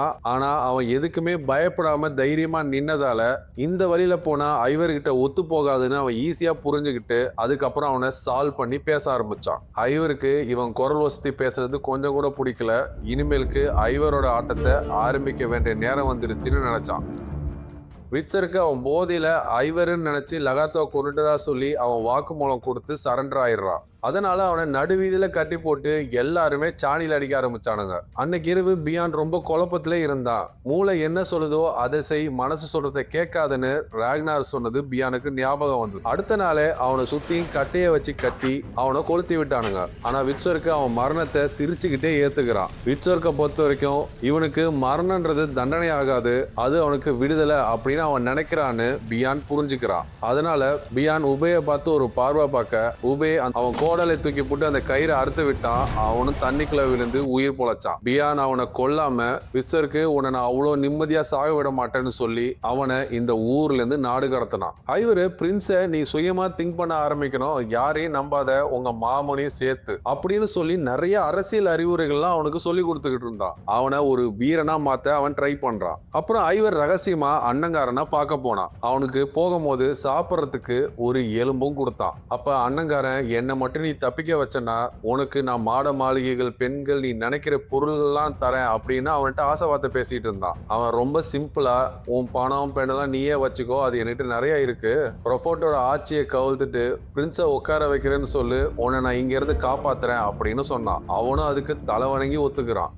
ஒரு நாள் ராத்திரி ஒரு நிர்வாணமா ஒரு பொண்ணு நடந்து போறத சில சோல்ஜர்ஸ் எல்லாம் பாக்குறானுங்க. அவனுங்க கவனம் எல்லாம் அங்க இருந்த நேரத்துல ஐவரும் பிரின்ஸும் ரகசியமா அண்ணங்காரன் கூண்டு பக்கத்துல போய் அவனை ரிலீஸ் பண்ணி விட்டுறானுங்க. அந்த நிர்வாணமா நடந்து போன பொண்ணு அண்ணங்காரனோட மனைவிதான். எந்த ஒரு பிரச்சனையுமே இல்லாம இந்த சோல்ஜர்ஸ் எல்லாம் திசை திருப்ப விட்டு இவனை ஊருக்கு வெளியில அழைச்சிட்டு போய் விட்டுறான். அதுக்கப்புறம் அவனோட ஒய்ஃப் அவனை அங்கிருந்து கூப்பிட்டுக்கிட்டு அந்த ஊர்ல இருந்து எஸ்கேப் ஆயிடுறாங்க. அண்ணங்காரன் தப்பிச்சு போனதை ப்ரொஃபட்டுக்கு தெரிஞ்சு போய் அன்னைக்கு காவலில் இருந்த அத்தனை பேரையும் கொன்று அவங்க தலையை வெட்டி டின்னர் டேபிளில் வச்சான். ஆனால் இவனுங்க அவன் சந்தேகப்படுற மாதிரி எந்த ஒரு ரியாக்ஷனும் தராமல் தைரியமாக உட்காந்துக்கிட்டு இருந்தானுங்க. ப்ரொஃபட் தன்னோட புது மனைவி இளவரசியை அவங்களுக்கு அறிமுகப்படுத்தினான். ஐவர் உத்து பார்க்கும் போது தான் அவள் இறந்து போன காதலி மாதிரியே அவள் இருக்கிறா. அப்போதான் இவங்க பேசிட்டு இருக்கும் போது நார்வே போருக்கு போகிறதுக்கு முன்னாடி சில ரெய்டிங் பார்ட்டியை நார்வே ஊருக்குள்ள அனுப்பணும். சில சோல்ஜர்ஸை சிறைப்படுத்தி சில இன்ஃபர்மேஷன்லாம் வாங்கினா நம்ம பிளான் பண்றதுக்கும் ஸ்ட்ராட்டஜி பண்றதுக்கும் கரெக்டா இருக்கும்னு இவன் ப்ரொஃபட் நினைக்கிறான். அப்ப ஐவர் பக்கத்துல இருந்த பிரின்ஸ் கிட்ட, நீயும் வா நம்ம ரைடிங் பார்ட்டிக்கு போகலான்னு சொன்னான். அப்ப அவன் கையில ஒரு பொம்மையை வச்சுக்கிட்டு, இரு நான் ராஜா கிட்ட கேட்டுட்டு சொல்றேன் அப்படின்னு அந்த பொம்மை கிட்டே கேட்டான். அதுக்கு அந்த ராஜா, சொந்தமா டிசிஷன் எடுக்க கத்துக்கோ, மத்தவங்கள்ட்ட கேட்காத அப்படின்னு அந்த ராஜா சொல்ற மாதிரி இவன் தான் மிமிக்கிரியே பண்றான். இதெல்லாம் பார்த்துட்டு இந்த ப்ரொஃபட் ரொம்ப கோவப்பட்டு, டே நீ என்ன மென்டலா இல்ல என்ன மென்டல் நினைக்கிறியான்னு சொல்லி அவனை கத்த ஆரம்பிச்சான். நான்லாம் மென்டல் இல்ல, நான் தான் இங்க கிங்கு, நான் சொல்றதா நீ கேட்கணும், இந்த இடம் சாப்பாடு எல்லாம் என்னோடது அப்படின்னு ரொம்ப தைரியமாவே அவன்கிட்ட சொன்னா. ஐவர் கத்து கொடுத்த அரசியல் பாடம் நல்லாவே ஒர்க் ஆகிட்டு இருக்கு. ப்ரொஃபட் ரொம்ப கோவப்பட்டு அந்த பொம்மையை உடைச்சு தூக்கி எறிகிறான். இங்க ராக்னார் ஊர்ல ரஷ்யாவுக்கு வியாபாரம் பண்ண போன வியாபாரிகள் சில பேரு ஐவர் ரஷ்யால தான் இருக்கிறா அப்படின்ற தகவலை உபே கிட்ட வந்து சொல்றாங்க. பியானுக்கும் அந்த அடிமை பொண்ணு எக்ரீட்டுக்கும் உறவு இருக்குன்னு குனில்டுக்கு தெரிய வருது. அதனால அவ பெருசா ஒன்னும் சண்டை போடாம அவங்க ரெண்டு பேருக்குமே முறைப்படி கல்யாணம் பண்ணி வச்சிடறா. கொஞ்ச நாள் உபேவும் இந்த மூக்கனும் ஐஸ்லாந்து பயணத்துக்கு பியான் கிட்ட சொல்லிட்டு கிளம்புறாங்க. நார்வே கிராமம் ஒன்றுல ரஸ் தன்னோட ஆரம்ப கட்ட தாக்குதலை தொடங்குனாங்க. இந்த விஷயம் அரால்டு கிட்ட போகுது, ஆனா அதை அவ ரொம்ப சீரியஸா எடுத்துக்கல. அதே போல ஐவர் தலைமையிலையும் ராக்னார் ஊர் பக்கத்துல ஒரு தாக்குதல் நடத்துறாங்க. அது எரிக்கோட ரோந்து பட பார்த்து அவங்கள அடிச்சு விரட்டி விடுது. அங்கேதான் நாடு கடத்தப்பட்ட விட்சருக்கும் ஐவரும் ஒன்னா பார்க்க நேரிடுது. விதி இந்த ரெண்டு அண்ணன் தம்பியும் மறுபடியும் ஒன்னா சேர்க்குது. திரும்பி போகிற பயணத்துல விட்சருக்கும் ஐவரும் மேல சாய்ஞ்சிட்டு கண்ணை மூடி நல்லா தூங்கிக்கிட்டே போறான். விட்சருக்கு திரும்பி வந்தது ஐவருக்கு நிஜமாவே ரொம்ப சந்தோஷத்தை கொடுக்குது. பியானுக்கு இந்த விஷயம் போய் சேருது. அப்போ ரஷ்யாவோட ஆர்மி பெரிய ஆர்மி இப்போ ஐவரும் அவங்க கூட சேர்ந்திருக்கானா கண்டிப்பா அவங்க நார்வே அட்டாக் பண்ணதான் பிளான் பண்றாங்க. இது கண்டிப்பா முழு நார்வேக்கும் ஆபத்து அப்படின்னு பியான் நினைக்கிறான். ரஷ்யாவோட படை மிகப்பெரியது, அதனால தனியா பியானால சமாளிக்க முடியாது. நம்ம ஒரு பெரிய கூட்டணி போட்டாகணும்னு பியான் முடிவு பண்றான். அதனால எரிக்க அரால்டு ஊருக்கு ஒரு தூதுவனை அனுப்புனான். இந்த அரால்டு நார்வே ராஜா ஆனதுல இருந்து ரொம்ப திமிரு அதிகமா போனதால இவன் எடுத்துட்டு வந்த மெசேஜை அவன் காது கொடுத்து கூட அவன் கேட்க விரும்பல. அவனுக்கு எரிக்க நல்லாவே தெரிஞ்சிருக்கும். நீ ஒரு கொள்ளைக்காரனாச்சே, நீ எப்படி தூதுவனா வர முடியும் அப்படின்னு அவனை கிண்டல் பேச ஆரம்பிச்சான். அவனுக்கு பேச சான்ஸே கொடுக்கல. அவனை அரெஸ்ட் பண்ணி உள்ள போடுவேன் அப்படின்னு மிரட்டுறான். ஆனா பக்கத்துல இருந்த மண்டையன் அவன் ஏதோ முக்கியமான விஷயத்த சொல்லதான் அவன் உயிரை பணைய வச்சு இங்க வந்திருக்கான், முதல்ல அவன் என்ன சொல்ல வரான்னு கேட்டு தொலை அப்படின்னு சொன்னதுக்கு அப்புறம் தான் அரால்டு அவன் என்ன சொல்ல வரானே கேட்டான். அவன் சொன்னதை பொறுமையா கேட்டதுக்கு அப்புறம் தான் அரால்டு ஒரே ஒரு நிபந்தனை தான் கொடுத்தான். நான் அவங்க கூட போய் டீம்லாம் போட முடியாது, பியானை படையை கூப்பிட்டுட்டு என் ஊர்ல வந்து டீமை போடுங்க, தலைநகரத்தை காக்கிறதா ஒரு குடிமகனுக்கு அழகு அப்படின்னு சொல்லி ஒரு நிபந்தனையை கொடுத்தான். ஐவர் விட்சர்க்கை கூப்பிட்டுக்கிட்டு ரஷ்யாக்கே போனா. போற வழியில தான் அம்மாவை கொன்னதுக்கு விட்சர்க் பழி வாங்கின விஷயத்த ஐவர் கிட்ட சொல்றான். ஐவர் அதுக்கு ரொம்ப சந்தோஷப்படுறான். ப்ரொஃபட் வெளியில அவன் ராணுவ அணிவகுப்பை நடத்தி தன்னோட உண்மையான பலத்தை ஐவர்கிட்டயும் விட்சர்கிட்டையும் காட்டுறான். இந்த இளவரசி அன்னங்காரம் பக்கம் தான் இருக்கிறா அப்படின்ற விஷயம் ஐவருக்கு அவன் மூலியமாவே தெரிய வருது. அவனை இங்கிருந்து தப்பிக்க வச்சதுக்கு அவளோட நன்றிய ஐவர்கிட்ட சொல்றா. இங்க பியான் கடற்கரையில பலமான அரண் அமைக்கணும்னு திட்டம் போட்டுக்கிட்டு இருக்கான். ஆனா ஐவர் எங்க வருவான்னு பியானுக்கு தெரியாது. அதனால எல்லா பக்கமும் அரண் அமைக்கிறாங்க. அடுத்த நாளே நூற்றுக்கணக்கான ரஷ்யோட படைகள் அவங்களுடைய எல்லைக்குள்ள வர ஆரம்பிச்சது. அரால்டு கூப்பிட்டதுக்கு ஒரே ஒரு தலைவன் மட்டும்தான் இந்த போருக்கு உதவி செய்யவே வந்திருக்கான். ஏன்னா இவங்க கொடுத்த எந்த ஒரு வாக்குறுதியும் எந்த தலைவருக்கும் செய்யாதால எவனும் இவன் அழைப்பை கேட்டு எந்த பயலும் வந்து சேரல. அதனால இந்த போருக்கு ரொம்ப ஆளுங்க கம்மியா தான் இப்ப சண்டை போட போறாங்க. சண்டை ஆரம்பிக்குது. ரஷ் வீரர்கள்லாம் கடற்கரை ஓரமா வந்து பாயிறாங்க. ரஷ்யோட போர்க்கப்பல்கள்லாம் ரொம்பவே அட்வான்ஸாகவே இருக்கு. நிறைய வீரர்கள் மட்டும் இல்லாம குதிரைகள்லாம் வேற ஏத்திக்கிட்டு வரானுங்க. ரஷ்யோட குதிரைப்படை ஒரு இரும்பு கொக்கியை பயன்படுத்தி வைக்கிங்ஸ் அமைச்சிருந்த தடுப்புகள் எல்லாத்தையுமே உடச்சி எறிகிறானுங்க. இவ்வளவு நீளமான அரணுக்கு நிறைய வீரர்கள் தேவைப்படுது. ஆனா ஆள் பற்றாக்குறையால அந்த அரண்கள்லாம் நீளமா இருந்துச்சு தவிர ஸ்ட்ராங்கா இல்ல. ராஜாவை பிடிச்சா சண்டை முடிஞ்சிரும்னு சொல்லிட்டு ப்ரொஃபட்டோட கப்பல் மேலே ஏறி குனில்டு சண்டை போட ஆரம்பிச்சிடுறா. ஆனா அவளால அவங்களோட சண்டையை சமாளிக்க முடியல. அவ உயிரை காப்பாத்திக்க ஒரு கட்டத்துல தண்ணியில குதிச்சு தப்பிக்க வேண்டியதா போயிடுது. அந்த ஆற்று வழியில கடக்க முடியாத மலை பாறைகள்லாம் இருந்தது. அதனால பியான் அங்க நிறைய படைகளை நிறுத்தல. ஆனா ஐவர் எப்பவுமே எதிரியோட மனசை கணிச்சு தான் விளையாடுவான். இந்த பகுதியில கண்டிப்பா பாதுகாப்பு கம்மியா இருக்கும்னு தெரிஞ்சு சாத்தியமே இல்லாத சாத்தியமாக்குறதுக்கு மலையில ஏறி பின்பக்கமா வந்து தாக்கலான்னு முடிவு பண்றான் ஐவர். அந்த சண்டையில அரால்டோட பின்வாங்கத்துக்கு கூட வாய்ப்பு இல்லாம எதிரி படைகள் அவனை விடாம தாக்க அவன் கடுமையான காயம் ஏற்பட்டு அதே கடற்கரையில விழுந்து கிடக்குறான். மூச்சு திணறிட்டு இருந்த அரால்டு கிட்ட எரிக்க அரால்டுக்கு ஹெல்ப் பண்ண போனா. ஆனா அரால்டு அந்த ஹெல்ப்பை ஏத்துக்காம நீ தப்பிச்சு போய்க்கோ, நான் உன் கூட வரலன்னு சொல்லிடுறான். ஒரு நொடி கூட யோசிக்காம எரிக் தரையில இருந்த கிரீடத்தை எடுத்துக்கிட்டு அந்த களத்தை விட்டு வேகமா ஓடி போறான். ஆனா பியான் சண்டையின் முன்னணியில நின்று செத்தாலும் சாகலான்னு வைராகியத்தோட சண்டை போட்டுட்டு இருக்கான். ஆனா பியான் ஒரு எதிரியை கீழே தள்ளி விடும் போது அவன் கவனிக்காத நேரத்துல ஐவர் தன்னோட பெரிய வாளை எடுத்து பியானோட நெஞ்சிலேயே சொருவிடுறான்.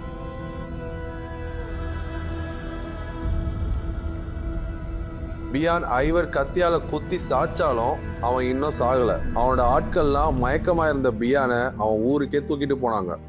இந்த ரஷ்யா ஒரு பெரிய வெற்றி அடைஞ்சாலும் அவங்க உயிரிழப்பு எதிர்பார்த்ததை விட அதிகமா இருந்தது. இந்த வைக்கிங்ஸோட தைரியம் ப்ரொஃபட்டை கொஞ்சம் ஆச்சரியப்பட வச்சது. பியான் நிஜமாவே செத்துட்டானா அப்படின்னு அவனுக்கு சந்தேகம் வருது. அப்பதான் அவங்க 2 கைதிகளை கூட்டு வராங்க.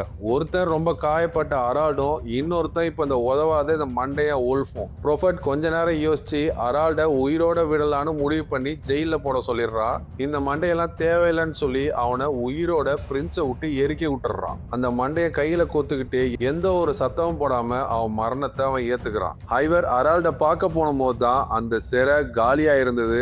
அரால்டு எஸ்கேப் ஆயிட்டான்றதை அவன் புரிஞ்சுக்கிட்டான். பியான் அந்த கடுமையான காயத்துல பேச்சு மூச்சு இல்லாம கிடக்குறான். கொஞ்ச நாள் கழிச்சு பியான் கூப்பிட்டதால போரெல்லாம் முடிந்ததுக்கு அப்புறம் ஒரே ஒரு தலைவன் அவனை பார்க்க வந்தான். இந்த நேரத்துல பியான் கண் முழிச்சான். பியானால சண்டையே போட முடியாது.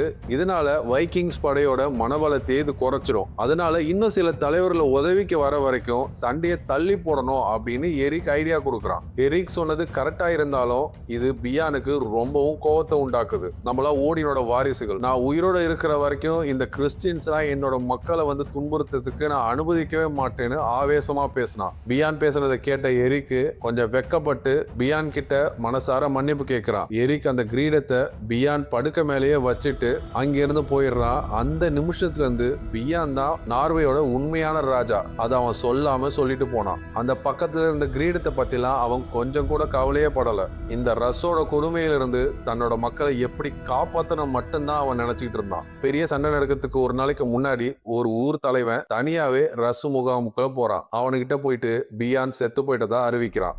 அடுத்தலாம் இந்த ரஷ்யாவோட பெரிய படை ராக்னார் ஊரை தாக்க தயாராகுது.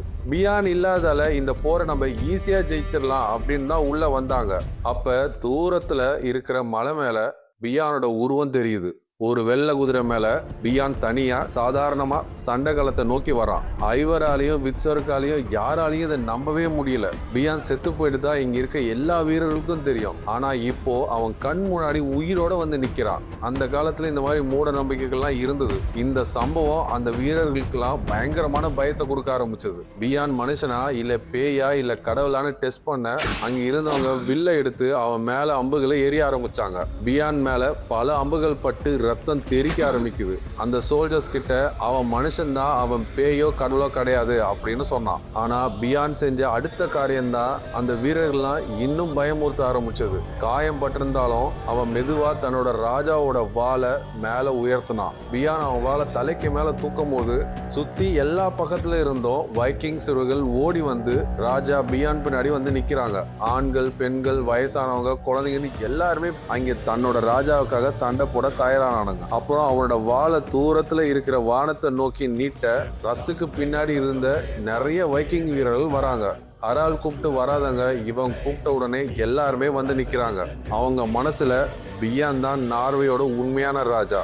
நார்வே மக்களையும் அவனாலதான் ஒண்ணு சேர்க்க முடிஞ்சது. அப்புறம் வைக்கிங்ஸ் சண்டை போடுறதுக்கு பாயிரானுங்க. ஏற்கனவே பயந்து போன இந்த ரஷ்யாக்காரனுங்க கொல்ல முடியாத ஒரு மனுஷனை எதிர்க்க தைரியம் இல்லாம பெரும்பாலான வீரர்கள், தளபதிகள் சண்டை போடாமையே சண்டை களத்தை விட்டு ஓடி போயிடுறானுங்க. பியானோட இந்த பெரிய தியாகம் நார்வேக்கு பாதுகாப்பை கொடுத்தது, எதிரிகளுக்கு பயத்தை கொடுத்தது. பியான் தனியாவே நார்வே முழுவதையும் ஒன்னா சேர்த்து தன்னோட கடைசி மூச்சு வச்சு எதிரிகளை துரத்தி அடிச்சான். பியான் செத்ததுக்கு அப்புறம் அவன் ஞாபகமா அவனோட மனைவி தன்னோட பிரியமான கணவனுக்கு ஒரு தனியா ஒரு கல்லறை கட்டினான். அந்த தீர்க்கதரிசி ராக்னார்ட்ட சொன்ன மாதிரியே பியான் அவன் அப்பனை மீறின ராஜாவா மாறினான். கொஞ்ச நாள்ல ஐவரும் பிரின்ஸும் அப்படியே நடந்து போயிட்டு இருக்கும் போது ஒரு பிச்சைக்காரன் அவங்கள தனியா கூப்பிடுறான். பக்கத்துல போய் பார்க்கும் போதுதான் தெரியுது அந்த பிச்சைக்காரன் அந்த அண்ணங்காரன் தான். ஐவர்கிட்ட உன் கையில என்னைக்காவது யாராவது வெள்ளை கத்தி எடுத்து வந்து கொடுத்தாங்கன்னா அதுதான் ஒரு சிக்னல். நீங்க அந்த நேரத்திலேயே இந்த நகரத்தை விட்டு வெளியே வந்துடணும். நீங்க வெளியே வந்த உடனேயே நம்ம இந்த ஊரை அட்டாக் பண்ணுவோம் அப்படின்னு சொன்னான். இப்ப அண்ணனும் தம்பியும் ஒன்னா சேர்ந்து சிரிச்சு பேசிட்டு இருக்கிறதால இந்த ப்ரொஃபட் விட்சருக்கும் ஐவருக்கும் ஏதாவது சண்டை மூட்டி விடலான்னு பிளான் பண்ணிடுறான். அதனால விட்சர் தனியா கூப்பிட்டு உனக்கு தளபதி போஸ்டிங் தரேன் அப்படின்னு அவன்கிட்ட ஆசை வார்த்தை பேசி பெண்களை காட்டி போதையெல்லாம் காட்டி அவன் ஆசையை தூண்ட ஆரம்பிச்சிடறான். ஐவர் விட்சர்க்க மறுபடியும் பார்க்கும்போது அவன் கடுமையா போதை பழக்கத்துக்கு அடிமையாயிருக்கான். இதை பத்தி ஐவர் அவன்கிட்ட பேச போனப்போ நான் முன்னேறி போறதெல்லாம் உனக்கு பிடிக்காது, உனக்கு என் மேல பொறாமன்னு சொல்லி ஐவரே அடிக்க ஆரம்பிச்சிடறான். ப்ரொஃபட்டோட சூழ்ச்சி ஜெயிச்சிடுச்சு. கொஞ்ச நேரத்துல ப்ரொஃபட் ஐவரை தனியா கூப்பிட்டு விட்சருக்க பத்தி தப்பு தப்பா அவனுக்கிட்ட பேசுறான். அவன் உன்னை அடிச்சதுக்கு அவனை கொன்னு போட்டுடலாம் அப்படின்ற மாதிரி அவனுக்கிட்டே சொல்றான். இந்த மாதிரி சூழ்ச்சியெல்லாம் ஐவருக்கு ஒரு குழந்தை விளையாட்டுன்னு அவனுக்கு தெரியாது. ஐவர் சாமர்த்தியமா நாங்க சின்ன வயசுல இருந்து இப்படிதான் சண்டை போட்டுவோம், நீ இதுக்குள்ள வராதன்னு சொல்லி ஈஸியா மறுத்துடுறான். ஒரு நாள் இந்த இளவரசி ஐவர்கிட்ட ஒரு கத்தி எடுத்துட்டு வந்து கொடுக்குறா. இதுதான் அண்ணங்காரன் சொன்ன சிக்னல். ஐவர் இங்க இருந்து தப்பிச்சு போகும்போது விட்சர்க்க இங்க விட்டுட்டு போக விரும்பல. அதனால அவனை தனியா கூப்பிட்டு அவன் நம்ம 2 பேருக்கும் நடுவுல கேம் விளையாடுறா, உன்னை கொல்றதுக்கு என்னகிட்டே டீல் பேசினா, நீ என்ன அடிச்ச கோவத்துல நான் இருப்பேன்னு அவனுக்கு நல்லா தெரிஞ்சிருக்கு. அதனாலதான் அவன் இப்படி என்கிட்ட பேசினான். நம்ம இங்க இருந்து எகிர வேண்டிய நேரம் வந்துருச்சு அப்படின்னு அவனுக்கு எடுத்து சொல்லி அவனுக்கு புரிய வச்சான். முன்னாடி ரொம்ப கொடூரமா இருந்த ஐவர் இப்ப ரொம்ப விசுவாசமாகவும் மரியாதையும் மாறிட்டது பார்த்து விட்சருக்கே ரொம்ப ஆச்சரியப்படுறான். அதனால விட்சர்க் மனசு மாதிரி ஐவரும் பிரின்ஸும் அங்கிருந்து தப்பிக்கிறதுக்கு உதவுறதுக்கு சம்மதிக்கிறான். இன்னும் கொஞ்ச நாள்ல ஈஸ்டர் பண்டிகை கொண்டாட்டம் வருது. அன்னைக்கு தான் நம்ம எஸ்கேப் ஆகிறதுக்கு கரெக்டான நாள் அப்படின்னு முடிவு பண்றாங்க. ஈஸ்டர் பண்டிகைக்கு முதல் நாள் பிஷப்பை வரவேற்க எல்லா மக்களும் வாசல்ல திரண்டிருந்தாங்க. நகரம் காலியா இருக்கிற வாய்ப்பை பயன்படுத்தி அண்ணனும் தம்பியும் 2 பேரும் ஒரு மாட்டு வண்டிக்காரனை கொன்னுட்டு அவங்க ட்ரெஸ்ஸை எடுத்து போட்டுக்கிட்டு இளவரசியும் பிரின்ஸையும் அந்த மாட்டு வண்டிக்குள்ள ஒளிச்சு வச்சு தப்பிக்க தயாரானாங்க. அவங்க பிரேயர் பண்ணிட்டு இருக்கும் போதுதான் இந்த ப்ரொஃபட் பிரின்ஸ் இல்லாததே கவனிச்சான். இது இருக்கிற மாட்டு வண்டிக்காரன் வேஷத்துல இருந்த ஐவர் மாட்டிக்கிறா. வேற வழி இல்லாம அந்த காவலாளிகளை இவங்க கொல்ல வேண்டியதா போகுது. ஆனா நகரத்துல இருந்து வெளியே போகிறதுக்கு ஒரே ஒரு வழிதான் இருக்கு. அது அந்த சர்ச் முன்னாடி இருக்கிற வாசல். அந்த நேரத்துல பிஷப் மக்களும் சர்ச் வாசல்ல கூடி இருந்தாங்க. என்னடா பண்றதுன்னு பார்த்துட்டு இருக்கும் போது அது வெறும் வைக்கல் வண்டி தான் நினைச்சு அந்த பிஷப்பே அந்த வண்டியை இழுத்துக்கிட்டு போய் வெளியே விட்டுறாரு. உபேவும் மூக்கனும் ஐஸ்லாந்துக்கு வராங்க. ஐஸ்லாந்துல ஒரு நாடோடிய பாக்குறாங்க. அவன் உபே கிட்ட அந்த கோல்டன் லேண்டை பத்தி நிறைய விஷயம் சொல்லிக்கிட்டு இருக்கான். உபேக்கு அந்த கோல்டன் லேண்டை பார்த்தே ஆகணும் அப்படின்னு ஆசைப்படுறான். ஆனா இவன் அந்த லேண்டை பார்த்தானே தவிர்த்து அவனுக்கு ப்ராப்பரா அந்த ஊருக்கு போறதுக்கான ரூட் தெரியாது. சில நாள் டிராவல்ல ஒரு கடுமையான புயல்ல மாட்டிக்கிறாங்க. அந்த புயல்ல டோர்வி கண்ணை திறந்து பார்க்கும்போது அவளோட பொண்ணு அலையில அடிச்சுட்டு போயிடுறா. அவளால ஒண்ணுமே பண்ண முடியல. கடைசியில எல்லாரும் சேர்ந்து ஒரு லேண்ட்ல போய் இறங்குனாங்க. கொஞ்ச நாள் அந்த நிலத்திலே வாழ்றாங்க. உபே ஒவ்வொரு குடும்பத்துக்கும் அந்த நிலத்தை சமமா பிரிச்சு அவங்க எல்லையை மார்க் பண்ண சொல்றான். அந்த தரிசு நிலத்தை கிரீன்லாந்துன்னு பேர் வைக்கலான்னு மூக்க சொல்றான். அந்த ஊர்ல எந்த ஒரு கிரீனும் இல்ல. கிரீன்லாந்துன்னு வச்சா ஒரு கட்டத்துல மாறும்னு அவங்க நம்புறாங்க. இதுதான் கிரீன்லாந்து பிறந்த கதை. கொஞ்ச நாள் கழிச்சு ஒரு பெரிய திமிங்கலம் கரையில அடிச்சுக்கிட்டு வருது. இது கடவுள் கொடுத்த பரிசுன்னு எல்லாருமே ஆச்சரியப்படுறாங்க. இதை வச்சுட்டு இன்னும் ஒரு 6 மாசத்துக்கு உயிர் பிழைச்சிடான்னு எல்லாருமே நம்புறாங்க. ஆனா இதுலதான் ஒரு பெரிய பிரச்சனையே வரப்போகுது. அந்த திமிங்கலம் மூக்கனுக்கு கொடுக்கப்பட்ட நிலத்துல வந்து விழுந்திருக்கு. அவங்க சட்டப்படி ஒருத்தனோட நிலத்துல என்ன விழுதோ அது அவனுக்கு தான் சொந்தம். அதனால மொத்த திமிங்கலத்தையும் என் குடும்பம் தான் யூஸ் பண்ணும், மத்த யாருக்குமே பகிர்ந்து கொடுக்க மாட்டேன்னு அவன் சொல்றான். ஆனா கொஞ்ச நாள்ல பசியில சில பேர் இருந்ததால இவன் சம்மதத்தெல்லாம் எவன்டா கேட்கறதுன்னு சொல்லி அந்த மீனை வெட்ட பாஞ்சாங்க. மறுபடியும் அவங்களுக்குள்ள பெரிய சண்டை ஆரம்பிக்குது. ஒருத்த மாத்தி ஒருத்த அடிச்சுக்கிறானுங்க. ஆனா உபயம் அவங்க கூட சண்டைக்கு போனா ஆனா நாடோடி உபயோட உயிரை காப்பாத்தி அங்கிருந்து இழுத்துக்கிட்டு வந்து படகுல ஏத்தி அந்த இடத்த விட்டே தப்பிக்கிறாங்க. அந்த மூக்க மட்டும் அந்த திமிங்க மேல ஏறி உட்காந்துக்கிட்டு நான் தான் இந்த ஒரு ராஜா அப்படின்னு சொல்லி சத்தம் போட்டுட்டு சிரிக்கிறான். ராகனோட ஊர்ல பியாண்ட் 2 மனைவி யார் அடுத்தது ராணி ஆகலாம் அப்படின்னு முடிவு பண்ணலான்னு தேர்தல் நடத்த முடிவு பண்ணாங்க. ஆனா அந்த நேரத்துல ராணி மட்டும் இருந்தா எப்படி, நானும் வருவேன்னு சொல்லி அரால்டு அந்த ஊருக்குள்ள என்ட்ரி கொடுக்குறான். இந்த தேர்தல்லாம் வேணாம், நான் தான் இந்த நார்வேயோட கிங்கு, நீங்க என்ன கல்யாணம் பண்ணிக்கிட்டா நீங்க ராணியா மாறிடலான்னு ஒரு டீலிங்க போடுறான். கல்யாணம் பண்றதுக்கு எல்லாருமே ரெடி பண்ணிட்டு இருந்தாங்க. ஆனா குன்னில் அரால்ட கல்யாணம் பண்ணக்கே ஒத்துக்கல. நான் பியானோட மனைவியாவே இறக்க விரும்புறேன்னு சொல்லி எல்லாருக்கும் முன்னிலையில அந்த கடல்ல குதிச்சு கொஞ்ச நேரம் நீச்சல் அடிச்சு உள்ள போயிட்டு அப்படியே கடல்ல மூழ்கி இறந்து போகிறான். இங்க ரஷ்யாவில் அண்ணங்காரன் ஒரு பெரிய படை கூப்பிட்டுட்டு ப்ரொஃபட்டோட நகரத்துக்குள்ளேயே போறான். அப்போ உள்ள இருந்த ஆளுங்க யாருமே சண்டை போட விரும்பாம உள்ள இருக்க தளபதி சரண்டர் ஆகிறதா வெளியே வந்து நிக்கிறான். உள்ள இருந்து வந்து ப்ரொஃபட் பால்கனில வந்து நின்னு சமாதானமா வாழலாம் அப்படின்னு சொல்றா. ஆனா ஐவர் பிரின்ஸு கிட்ட ஒரு வில்லையும் அம்பையும் கொடுத்து உன்னோட அரியணையை நீயே எடுத்துக்கோன்னு சொல்லி அம்பை அவன் மேல விட சொன்னா இவனும் கரெக்டா விட்டான். ப்ரொஃபட் மாடி மேல இருந்து கீழே விழுந்து அப்படியே இறந்தான். ப்ரொஃபட்டோட இறுதி சடங்குல நம்ம இந்த ஊருக்கு வந்த வேலை முடிஞ்சிருச்சு, நம்ம ஊருக்கே திரும்பி போகலாம் அப்படின்னு முடிவு பண்றான். அதுக்கப்புறம் ஐவரும் விட்சருக்கும் அந்த ஊரை விட்டு கிளம்புறாங்க. போறப்ப பிரின்ஸ் ரொம்ப சோகமா இருந்தா. ஆனா அவனுகிட்ட இந்த வாழ்க்கையே பயப்படாம முன்னேறி போன அட்வைஸ் சொல்லிட்டு அவங்க 2 பேருமே அங்கிருந்து கிளம்புறாங்க. ஐவரும் விட்சருக்கும் ராக்னார் ஊருக்குள்ள வராங்க. அங்க இருக்க மக்கள் எல்லாம் அவங்கள காரி துப்புனாங்க. ஆனா அது எதுவுமே அவங்க 2 பேரும் கண்டுக்காம உள்ள நடந்து வந்துட்டு இருந்தாங்க. அரால்டுக்கு இதெல்லாம் ஒரு பிரச்சனையே இல்லை. ஏன்னா அவன் நிலத்துக்காக அவன் சொந்த சகோதரனையே போட்டு தள்ளவன் அவன். அதனால ஐவர் எந்த கேள்வியும் அவனால கேட்க முடியாது. அது இல்லாம இவங்கெல்லாம் ராக்னாரோட பசங்க. இங்க அவங்களுக்கு ஒரு இடம் கேட்கறதுக்கு எல்லா உரிமையும் இருக்குன்னு அரால்டு சொன்னான். ஐவர் அரால்டு இங்க அரசனா இருக்கிறதுக்கு தலைவனா இருக்கிறதுக்கும் அவன் முழு ஆதரவும் தரதா சொன்னான். அதுக்கு அரால்டு நம்ம பிரதர்ஸ்குள்ள சண்டை போடுறது ஒன்றும் வைக்கிங்ஸ்க்கு புதுசு இல்லையே, நம்மளோட பழக்கம் தானே அப்படின்னு சொல்லி மக்களுக்கு எல்லாரையுமே சமாதானப்படுத்திட்டான்.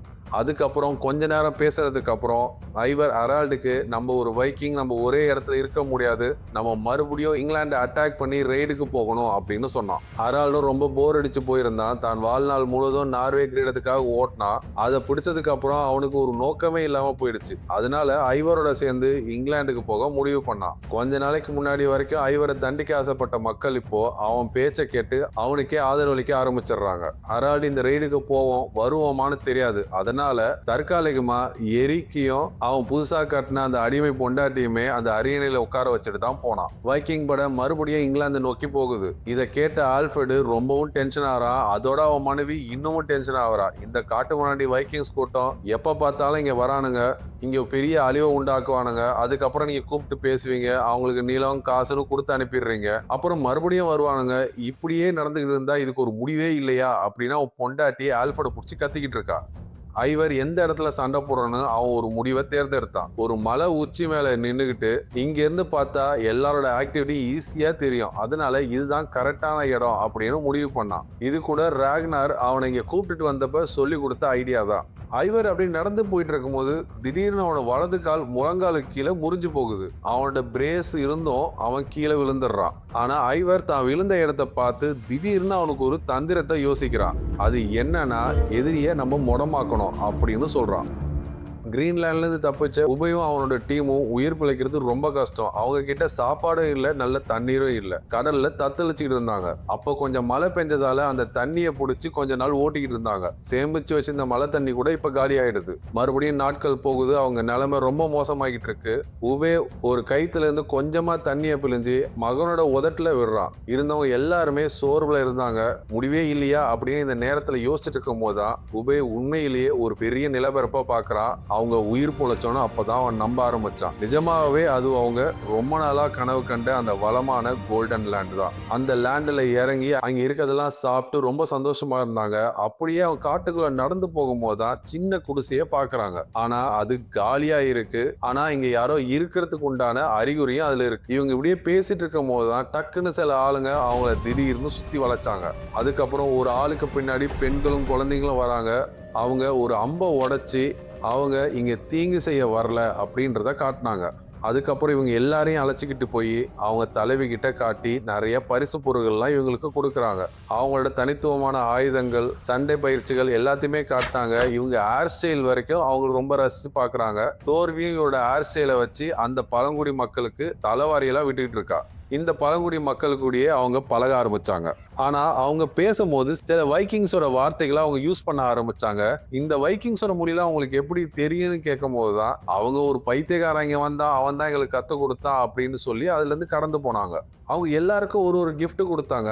அப்ப இந்த பழங்குடி மக்கள்ல ஒருத்தன் ஒரு குண்டுமணி தங்கத்தை எடுத்துட்டு போயிட்டு அந்த ஆளுகிட்ட கொடுக்க, இது தங்கமாச்சே, இது இந்த ஐலாண்ட்ல கிடைக்குமான்னு அவன்கிட்ட கேட்கறான். அவன் எந்த பதிலும் சொல்லாமே அவன் அங்கிருந்து போயிடுறான். அந்த வைக்கிங்ஸ் மொழி கத்து கொடுத்த அந்த பைத்தியக்காரன் இங்கதான் இருக்கானா அப்படின்னு கேட்டதுக்கு இங்கதான் இருக்கான் அப்படின்னு சொல்லி அவங்க வழிய சொல்லி அனுப்புறாங்க. அந்த பைத்தியக்காரனை பார்க்க போன இடத்துல பாக்குற மரத்துல எல்லாத்துலயுமே வைக்கிங்ஸை குறிக்கிற மாதிரி சில விஷயங்களை செதுக்கி வச்சிருக்காங்க. பியான் கரடி கிட்ட சண்டை போட்டது, ராக்னார் விசபாம்புக்கு நடுவுல படுத்து கிடக்கிறது, இப்படி பல விஷயங்கள் அதுல செதுக்கி இருக்கு. இந்த பைத்தியக்காரன் யாருடான்னு போய் பார்க்கும் போதுதான் அந்த மர வீட்டுக்கு மேல இருந்து ஒரு உருவம் கீழே வருது. அது எல்லாருமே இவங்க எதிர்பார்த்த மாதிரி அது ஃப்ளோக்கி தான். நடந்து வந்த அனுபவங்களை பத்தி எல்லாம் சொல்றான். சுருக்கமா அவன் அந்த எரிமலை வெடிச்சுல இருந்து தப்பிச்சு ஒரு சின்ன படகுல கடல்ல தத்தளிச்சு கடைசியில இந்த பழங்குடி மக்களால் காப்பாற்றப்பட்டு அவங்க கிட்டே நிம்மதியா இருக்கிறதா சொல்றான். இந்த உபய கூட வந்த ஒரு ஆளு அந்த தங்கத்தை பார்த்து ஆசைப்பட்டு அந்த கூடாரத்துல நிறைய தங்கம் வச்சிருப்பாங்கன்னு நினைச்சு அந்த கூடாரத்துக்குள்ள யாருக்கும் தெரியாம உள்ள போறான். அவன் எல்லாத்தையும் நோண்டி பார்த்துட்டு இருக்கும் போது அங்கே ஒருத்தன் அவனை பார்த்துடுறான். இவனும் அவசரத்துல என்ன செய்யறதுன்னு தெரியாம அவனை கத்தியால அவனை அதே இடத்துல போட்டு தள்ளிடுறான். அந்த மக்களே அவனை இவனுக்கிட்ட பிடிச்சு கொடுக்க நீதியை நிலைநாட்டணும்னு சொல்லி அவனுக்கு மரண தண்டனை விதிச்சான் உபே. அவனோட ஆளை அவனே கொன்னதால அந்த மக்களோட நம்பிக்கையை பெற்றவனா மாறுறான் உபே. ராக்னார் ஊர்ல பியானோட 2வது பொண்டாட்டி எரிக்க ஒரு வித்தியாசமான சூனிய வச்சு அவனை குருடாக்கிடுறா. இது தெரிஞ்ச எரிக்க அவன் ஒரு ஆளை செட் பண்ணி அவளை கொல்றதுக்கு அனுப்பி வைக்கிறான். அவன் இன்னொரு பொண்ணோட சேர்ந்து இதை பண்ணலான்னு பிளான் பண்றான். ஆனா அவ இவனை போட்டு தள்ளிடுறான். என்னன்னு பார்த்தா இந்த எரிக்கு முன்னாடி இந்த 2 பேரையும் கடத்திக்கிட்டு வந்து அடிமையா வித்து இருக்கான். அது அவனுக்கே மறந்து போச்சு. ஆனா இவங்க மறக்காம அவனை பழிக்கு பழி வாங்கிடுறாங்க. இப்ப ராக்னார் ஊர்ல 2 அடிமை பொண்ணுங்க தான் ஆள போறாங்க. ஆல்ஃபர்ட் படைகள் முழுசா ஒன்னு திரண்டு வைக்கிங்ஸை எதிர்த்து ஒரு சண்டைக்கு தயாரா இருக்க இந்த இடத்த ஐவர் ஏன் தேர்ந்தெடுத்தான்னு ஆல்ஃபர்டுக்கே புரியல. அந்த மூடு பணிக்கு நடுவுல ஹெரால்டு வைக்கிங் படைகளுக்கு தலைமை தாங்கி அவங்களுக்கு முன்னாடி வந்து நிக்கிறான். கவனமா இருந்த ஆல்ஃபர்ட் அவசரப்பட்டு தாக்க துணியில படைகளை குழுவா முன்னேற சொன்னான். ஆனா அவங்க முன்னாடி போன படை வைக்கிங்ஸோட டிராப்ல மாட்டிக்கிறாங்க. இதுதான் ஐவர் முன்னாடியே சொன்ன எதிரியை முடமாக்குற தந்திரம். எதிரியோட தந்திரம் இன்னமும் ஆல்ஃபர்டுக்கு புரியல. தன்னோட வீரர்கள் அந்த டிராப்ல மாட்டிக்கிட்டாங்கன்னு தெரிஞ்சு அப்படியே அவனால விட்டுற முடியாது. டிராப்ல மாட்டிக்கிட்டு இருந்தவங்களை காப்பாத்த இன்னும் சில படைகளை அங்கே அனுப்பி வச்சான். ஆனா இதுதான் ஐவரோட சரியான திட்டமே. மற்றவங்களுக்கு உதவுறதுக்கு வீரர்கள் உள்ள வரும்போது அவங்க ஆயுதத்தையும் கேடயத்தையும் கீழே போடுவாங்க. இந்த நேரத்துல நிலத்துக்கு அடியில மறைஞ்சிருந்த வைக்கிங்ஸ் கூட்டம் திடீர்னு வெளியே வந்து அவங்கள தாக்க ஆரம்பிச்சாங்க.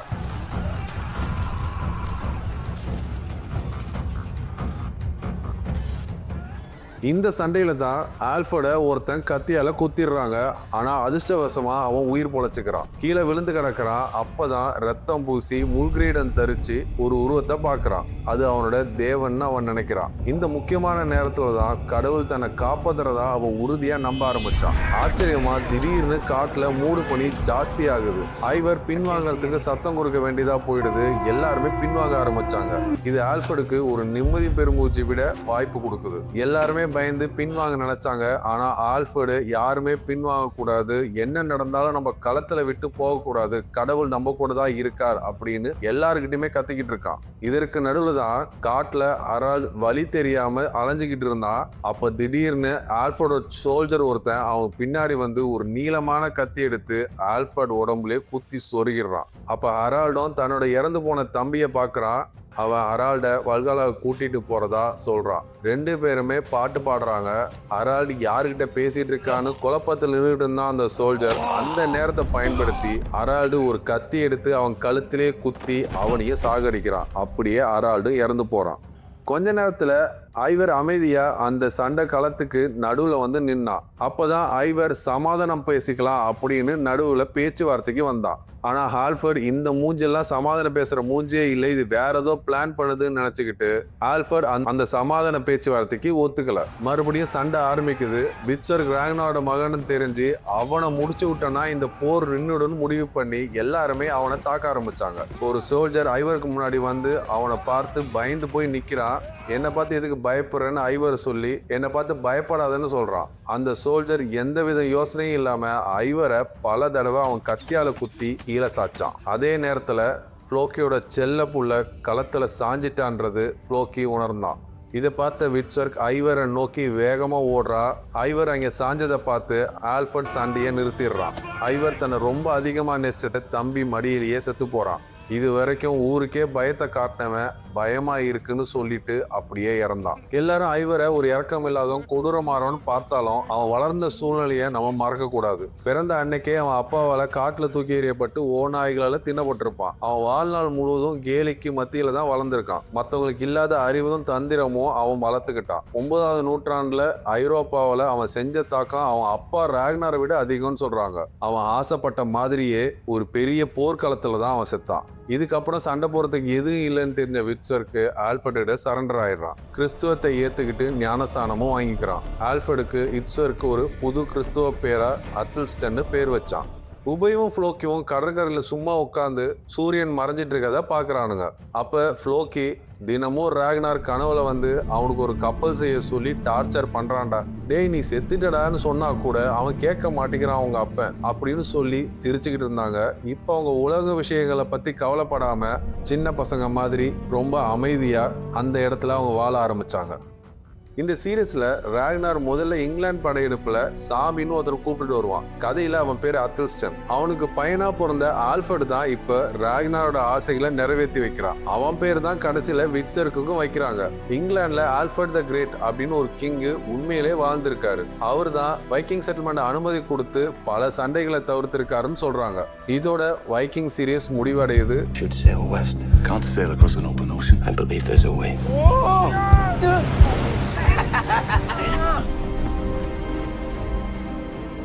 We can sail west again. But I have to find that land. Otherwise my life it just would have had no meaning. We will need their help if we are to survive here. Where? Where is the gold? Very soon, all of this will be ours. Everyone will always underestimate you. You must make them pay for it. I will. Be ruthless. Whenever they come, they'll have to pass through those trees. And when they do, we'll be waiting for them. My lord, do we go back or forward? Soldiers, advance!